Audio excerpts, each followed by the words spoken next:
भाभी माँ। ओफो भाभी, कितना ले जाऊंगी, बस हो गया। कंचन ने कहा। क्या हो गया, कभी कभी तो आती है।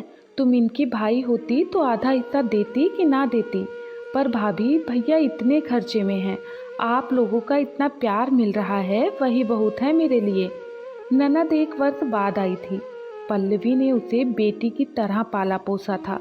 हालांकि पल्लवी की सास कभी नहीं चाहती थी कि बेटी अपनी भाभी के संपर्क में रहे, पर ननद भाभी का रिश्ता इतना गहरा हो गया था कि ननद भाभी की बेटी बन गई थी। आज 1 सप्ताह रहकर बेटी अपनी ससुराल वापस जा रही थी। बहू, जा किचन में जा, दूध उबाल पर है। पल्लवी की सास उसके पास आते ही बोली। जी माँ जी, कहते हुए पल्लवी किचन में चली गई। बहू के किचन में जाते ही सास ने अपनी बेटी को 10,000 रुपये अपनी साड़ी के पल्लू में से निकाल कर दिया। यह क्या माँ, तुझे ये मिले कहाँ? आपकी कोई नौकरी तो है नहीं?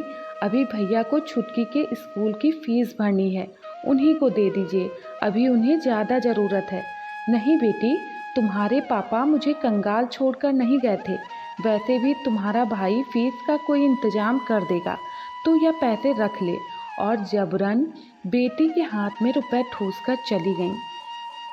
बेटी कंचन को पिछले महीने का भाभी का फ़ोन याद आया। भाभी बहुत परेशान थी। भैया को सैलरी मिली थी और उसमें से 10,000 रुपये गायब हो गए, बता रही थी। उसने कुछ सोचा, वह मुस्कुराई और किचन की तरफ चल पड़ी। अच्छा भाभी, मैं चली। और हाँ, 10,000 रुपये अभी सोफे के नीचे से मिले हैं। मेरी जूती उसके नीचे चली गई थी। जूती तलाशने में यह भी मिले। शायद यह वही रुपए हैं जिसके बारे में आपने फ़ोन किया था। पल्लवी की आंखों में आंसू थे। वह सास और ननद की बातें सुन चुकी थी।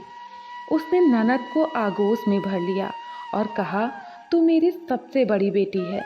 ननद भाभी दोनों मुस्कुरा दी। सच है, जीवन का यह भी एक सुंदर रूप है। दोस्तों, आज की कहानी यहीं पर समाप्त होती है। अगर आप लोगों को यह कहानी पसंद आई हो तो प्लीज़ वीडियो को लाइक और चैनल को सब्सक्राइब जरूर करें। धन्यवाद।